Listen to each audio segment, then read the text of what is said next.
bem, meus irmãos, graças a Deus por essa hora, por o culto de adoração e pela sua palavra. Enquanto você abre a sua Bíblia,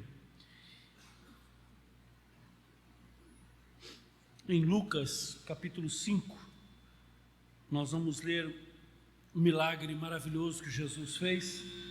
Do versículo 1, nós vamos ler até o verso 11. Quando você está abrindo, queremos lembrar os irmãos que nós vamos ter também um acampamento de casais em maio, em maio.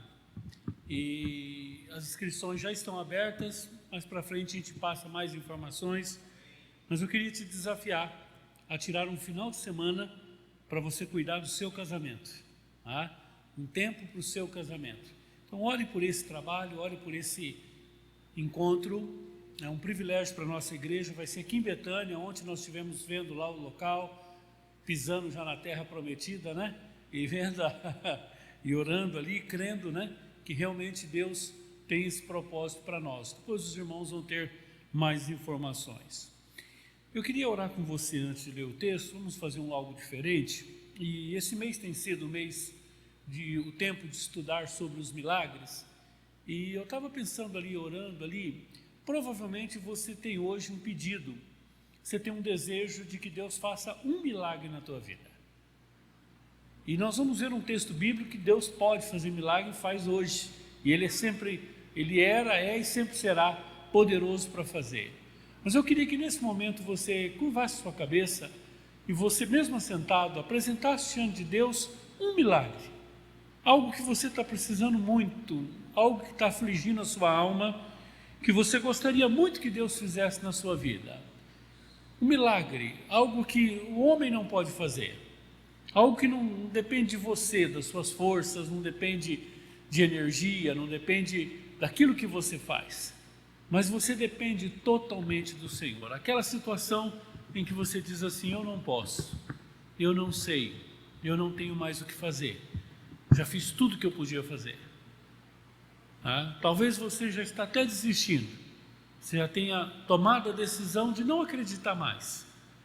Mas eu queria te desafiar, em nome de Jesus, a partir desse texto que nós vamos compartilhar nessa noite, você possa crer no milagre. Apresente o seu milagre diante do Senhor, a sua necessidade.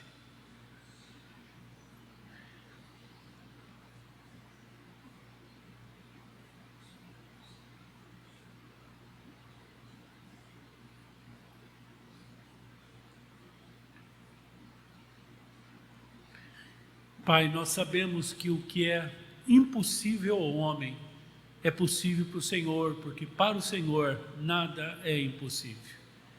Em nome de Jesus. Amém. Irmãos, nós vamos ler um texto, ele é conhecido como a Divina Pesca, ou a Pesca Maravilhosa. É um milagre que Lucas registra, um milagre que fez grande diferença na vida dos discípulos.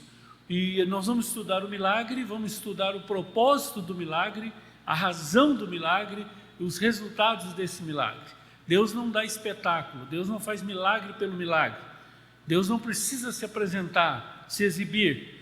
Milagre na Bíblia tem propósito, todos os milagres do Senhor. E esse milagre aqui, ele tem um processo maravilhoso, de que onde Deus vai mostrar realmente para os discípulos quem é que tem poder, quem é que sabe, quem é que pode. É um grande milagre. Vamos ler esse texto? Nós vamos ler a partir do verso 1.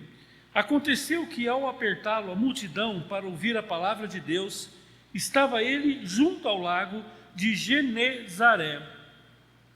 E Jesus viu 2 barcos junto à praia do lago, mas os pescadores, havendo desembarcado, lavavam as redes. Entretanto, entrando em um dos barcos, que era o de Simão, pediu-lhe que se afastasse um pouco da praia, e assentando-se ensinava no barco as multidões. E quando acabou de falar, disse a Simão: faze-te ao largo, te afasta um pouco e lançai as vossas redes para pescar. Respondeu-lhe Simão: Mestre, havendo trabalhado toda a noite, nada apanhamos, mas sob a tua palavra lançaremos as redes.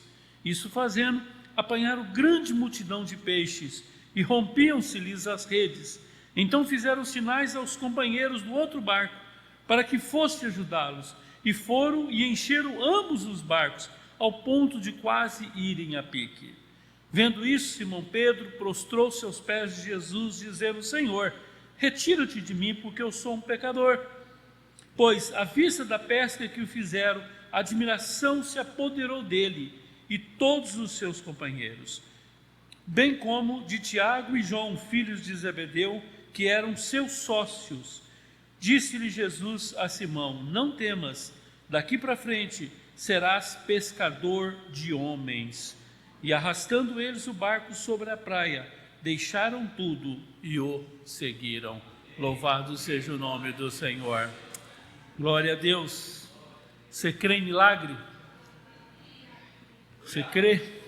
Né? E esse texto, nós vamos contar esse texto em 8 etapas, em 8 atos. Vamos transformar esse texto, vamos fazer um pouquinho diferente. Nós vamos separar em 8 momentos, e nos 8 momentos nós vamos explicando e já aplicando, explicando e aplicando, para a gente entender melhor o que Deus tem para nos falar nesses versículos. Do versículo 1 até o versículo 2, vendo que, ao apertá-lo a multidão para ouvir a palavra de Deus, estava ele junto ao lago de Genezaré, e viu 2 barcos junto à praia do lago, mas os pescadores, havendo desembarcado, lavavam as redes. Então, uma cena, Jesus está ali na praia, vamos dizer assim, na beira do lago, e ele está ensinando, ele está ministrando, a multidão está chegando, havia muita gente, e quando ele olha de lado, ele está vendo os pescadores lavar redes. Irmãos, esse ato de lavar as redes pode ser traduzido como a palavra desistência. E você vai ver mais para frente que eles tinham tentado a noite inteira e não tinham conseguido nada. Agora, nós não estamos falando de pescadores de pesca que pague. Não estamos falando de pescadores de aquário, gente que não tem experiência. Nós estamos falando de pescadores profissionais. Nessa época, a profissão era passada de pai para filho. Então, quando Pedro e mais alguns discípulos eram pescadores, eles tinham uma tradição histórica muito grande, eles entendiam tudo de água. E é impressionante, né? Eu não sou pescador, nunca pesquei, não gosto de peixe, mas não sei pescar, né? Mas quando você conhece um pescador, você fica impressionado com a sua capacidade, né? A leitura que ele tem. Eu fiquei encantado, quem já teve a oportunidade, por exemplo, aqui de ver a pesca da tainha, que tem em Santa Catarina, é uma cena assim linda, né? Porque eles juntam todos os pescadores e ficam na praia.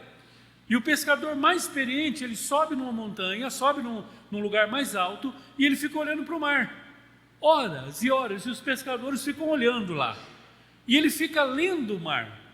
Ele vai percebendo as correntes marítimas, o mover das águas, e às vezes ele passa horas, até dia ali. E de repente, ele e todos os pescadores nas praias olhando para ele, esperando. E ele diz: lá. E eles saem com os barcos e vão lá, e está ali. Todos os peixes, a tainha está ali. Se você entrar no YouTube, você colocar a pesca da tainha, você vai ficar impressionado de ver a quantidade de toneladas e mais toneladas. Essa pesca só acontece em junho e julho, né? Hoje até uma festa em Santa Catarina por essa pesca. Então, o pescador profissional, ele sabe ler a água, ele entende tudo de peixe. E esses homens já estavam lavando as suas redes. Isso significa que eles tinham desistido. Hoje o mar não está para peixe. Tem essa expressão, hoje não tem pescaria. Lavar as redes aqui significava que eles estavam abandonando aquelas, não tinha mais possibilidade de pesca. Mas a Bíblia diz que no verso 3, entrando em um dos barcos que era o de Simão, pediu-lhe que se afastasse um pouco da praia, e assentou e ensinava no barco as multidões. Aqui, irmãos, nós temos um dos episódios mais importantes dessa cena, Jesus entrando no barco. E eu quero chamar a tua atenção aqui, porque quando Jesus entra no barco, tudo muda. Não é um homem que está entrando. Não é um pescador experiente. Aliás, nem pescador era um carpinteiro. Um filho de carpinteiro. Mas quando ele entra no barco, tudo muda. O milagre já começa a acontecer. O Senhor do milagre já está presente no barco. Jesus entra naquele barco e tudo muda. E eles, na frustração da pesca, você imagina alguém especialista que não consegue fazer aquilo que ele é especialista, a frustração. E Jesus vai ensinar a palavra, ensina a palavra, e a palavra, e a palavra, ali ministrando, e aqueles homens ouvindo, e o Senhor ensinando. E de repente, irmãos, no verso 4, Jesus olha para aqueles homens, especialmente para Pedro, e diz o seguinte: lançai as redes. Lancei as redes. Joga as redes. Eu imagino a situação quase que constrangedora, inusitada, espanto, um misto de incredulidade e de temor, de surpresa e quase de zombaria. E a resposta de Pedro se divide em duas partes. No verso 5, e no verso 5 ele diz, respondeu-lhe Pedro: mestre, havendo trabalhado à noite, nada apanhamos. Essa é a primeira parte. Diz: Senhor, é como se Pedro falasse: Senhor, o Senhor entende de carpentaria, de pesca entendo eu. Deixa eu explicar uma coisa para o senhor aqui. Nós já tentamos, não dá. Não tem nada mais aqui. Nós passamos uma noite, homens experientes, capazes, que sabem ler a água, sabem ler as redes, sabem jogar, sabem o momento certo, percebe tudo. Ele disse: olha, nós já passamos a noite e nós não conseguimos nada. Ou seja, não deu certo, dessa vez não deu. Fracasso no projeto. Mas há uma conjunção adversativa maravilhosa na fala de Pedro. Pedro não fica só com a realidade, Pedro não fica só com o resultado, Pedro não fica só com o fracasso, Pedro não para nesse momento, mas, apesar de, considerando que, entretanto, depois de sofrer esse desgaste, depois desse fracasso, mas sob a tua palavra lançaremos a rede. Percebe que não é sobre a palavra, é sob, é debaixo, é submissão, é fé. Ele disse: Senhor, a realidade mostra uma coisa, a fé mostra outra. A realidade é não, a fé diz sim. A realidade diz: lava as redes e guarda. A fé diz: pega as redes de volta e lança. Vocês percebem, irmãos, que nem sempre a realidade quer dizer o que a fé quer fazer, e que a fé é contrária à realidade. A fé é um desafio para a realidade. O esforço humano foi esgotado. Fizemos tudo que a gente podia. Talvez hoje na sua vida, meu irmão, tem uma área da tua vida que você já fez tudo que você podia. Você já lavou as redes, você já desistiu. Você diz: não tenho mais esperança nessa área. Se tivesse que fazer, eu já tinha feito. E eu lembro de Abraão, quando ele olhou para o seu corpo, olhou para o corpo da sua esposa e diz: não tem condição, Senhor. Naturalmente falando, a resposta é não. Mas sobre a tua palavra, debaixo da tua palavra, é a fé contra a circunstância, é a fé contra a realidade. Aqui, irmãos, existem alguns princípios fundamentais da vida cristã: submissão à liderança de Cristo e obediência à sua palavra. Deixa eu te dizer uma coisa: todas as vezes que você estiver submisso à palavra de Deus, você vai ser uma pessoa abençoada. Deus tem compromisso com a sua palavra. Debaixo da palavra do Senhor você pode ir. Debaixo de uma orientação, de um princípio de Deus, você pode fazer. Sabe, às vezes as circunstâncias são contrárias. Eu li um testemunho de um dos grandes líderes da Jocum. Eles tinham convicção de comprar um barco, um navio, e eles fizeram toda a campanha que eles podiam, e quando eles arrecadaram todo o dinheiro que podiam, eles tinham só metade do dinheiro. E aí as pessoas olharam para ele como líder e disseram: o que nós vamos fazer? Ele diz: olha, não deu. Qual o princípio de Deus? É dando que se recebe. Ele pegou essa metade que ele conseguiu e deu para missões, para outras obras. E pouco tempo depois, um empresário veio e pagou o navio e deu o navio de presente para eles. Irmãos, é debaixo da palavra que nós lançamos as nossas redes. Nós obedecemos mediante a palavra. Se submeta à palavra de Deus. Pegue os princípios de Deus. Eu lembro do desafio do meu pai. Meu pai estava num processo de conversão muito lento, muito iniciante. Meu pai ganhava um salário mínimo e ele chegou para mim e disse: Paulo, como é que funciona essa questão de dízimo? Eu disse: pai, dízimo é 10% do que o senhor ganha. Ele diz: então a partir de hoje eu vou dar meu dízimo. E ele era da igreja católica, ele chegava lá e dava seu dízimo na igreja católica, um ato de fé. Aquilo deixava todo mundo estarrecido. Um homem que ganhava um salário mínimo, tinha 6 filhos, não tinha uma casa para morar, ganhava um salário mínimo, minha mãe lavadeira, e ele pegava aquele salário dele mínimo, tirava 10% e dava. Ele era zombado, ele era criticado. Irmão, se você conversar com ele hoje, o tanto que Deus o abençoou, ele nunca se arrependeu desse ato de fé. O milagre veio depois, a casa veio, a aposentadoria boa veio, a saúde veio. Meu pai hoje tem 87 anos, faz academia, um homem forte, um homem bem resolvido. Eu olho para a sua vida financeira e eu vejo o milagre de Deus na vida desse homem. Um homem que submeteu a palavra, um princípio de Deus. Pedro disse: Senhor, a realidade diz isso, mas a tua palavra diz isso, nós vamos cumprir a tua palavra. Eu queria fazer um desafio para você nessa noite: lance a tua vida na palavra do Senhor, tome decisões concretas na palavra. Você tem a palavra, você tem uma orientação de Deus, faça, mesmo que a circunstância não seja favorável, mas debaixo da tua palavra, submisso à sua palavra, nós faremos. E o resultado você sabe. Eu fico imaginando que por mais que Pedro tenha fé, a fé foi pouca para ver tanto milagre. E peixes, e encher os barcos, e começaram a chamar: pessoal, traz os barcos aqui, tem mais peixe, e mais peixe. Era o fruto do milagre. Milagre maravilhoso.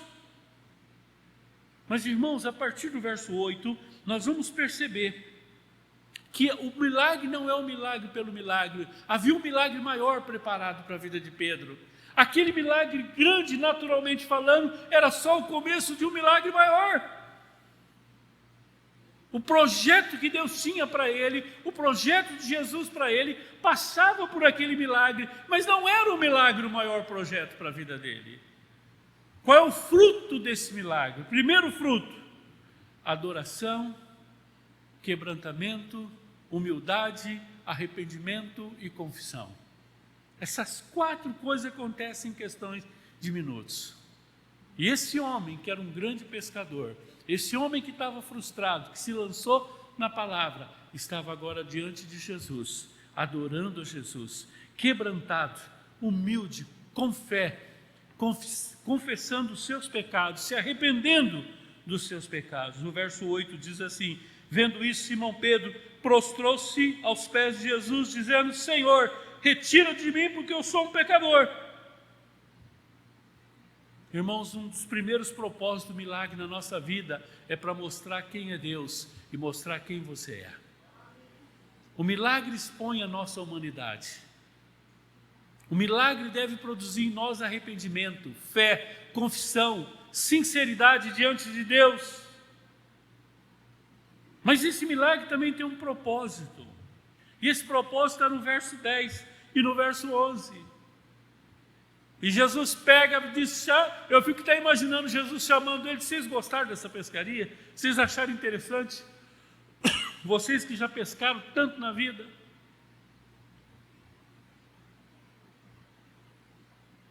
Eu imagino um deles orando para Jesus, dizendo assim: Senhor, essa aqui foi a maior pescaria da minha vida. Eu nunca vi isso aqui na minha vida. Meu avô, meu bisavô contava história de pesca, nunca tive nada semelhante. E Jesus diz para eles: vocês não estão entendendo. Daqui para frente vocês não vão pescar mais peixe. Vocês vão se tornar pescadores de homem. Aquela pesca maravilhosa era a ilustração do reino de Deus. Aquela pesca de peixe era a ilustração do projeto missionário que Deus tinha para esses homens.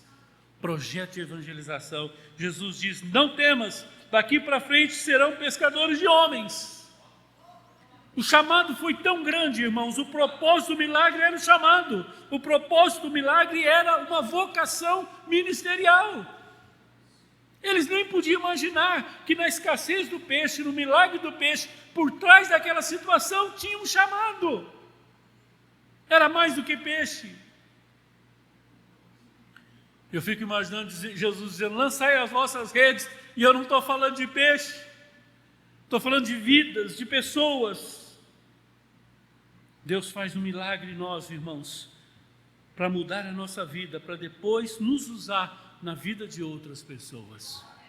Isso aqui fazia parte de um treinamento ministerial, para eles crerem que nós devemos lançar as nossas redes, nós devemos lançar a palavra, nós devemos pregar a palavra, e o Espírito Santo de Deus vai fazer um milagre.